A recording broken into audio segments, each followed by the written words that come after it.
If you fitted a door guard and it's quite a heavy door or it's a slippery floor surface, what you can do is you can fit a floor plate. Inside the box you've got two kinds of floor plates. This one here is the one, it has a bump stop on the back that goes against the back of the door, and a little recess there for the rubber foot to sit in.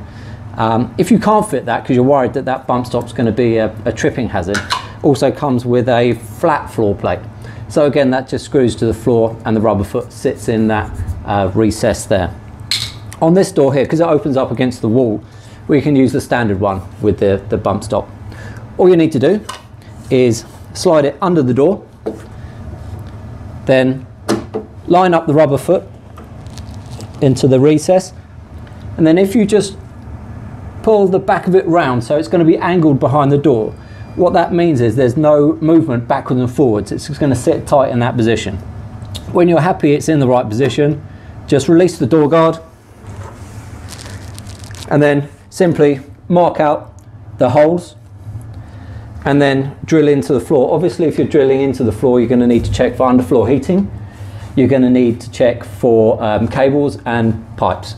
In this case it's a concrete floor, so we're going to use a 6mm SDS drill to drill in, and then using the screws provided with the raw plugs, we're going to fix that down here.